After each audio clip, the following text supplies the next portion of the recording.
This course selection video is for students who have been admitted to the Honors Arts and Honors Arts and Business programs.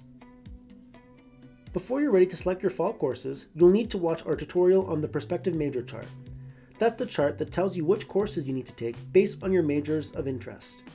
To view our prospective major chart video tutorial, follow the link in our video description below. Once you're familiar with the prospective major chart and have an idea of which courses and majors you might be interested in, it's time to select your courses. To sign into Quest, you'll need to use your WhatIM ID and password. Once you've signed in, you will click the course selection button. If you have not yet claimed your WhatIM ID and password, you will need to do this step first by following the instructions on the WhatIM webpage. You can find this link in our video description as well. When you go on to the next screen, you will see Add Courses at the bottom left corner of the screen. Click on this link. You will then click on Add Courses, which will bring up a course search function. This will allow you to search the courses by subject and the course code number, such as 101 for Psych 101. If a course has multiple sections hosted by different campuses or is online, you will need to select which is your preferred option. You can then add an alternate campus in case your preferred option is full. To add another course, click the plus button at the right side of the line.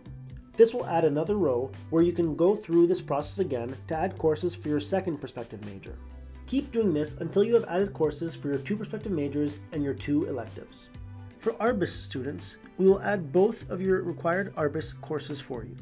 These courses are Econ 101 and ARBIS 101. You'll also see that Arts 160 is already listed for you to take in the fall. All arts students have to complete this required course in first year. Once you've added all your courses, there should be 5 in total, you can then set the priority for each course. You will find the priority ranking towards the right side of the course list chart.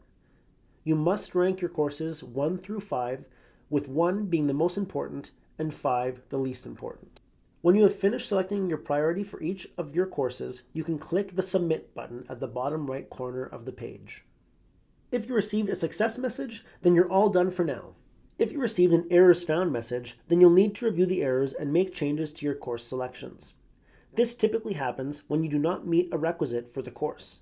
You'll need to go back and add a different course for your course selections. Once you've submitted your course selections and have no error messages, you are done with course selection. Congratulations.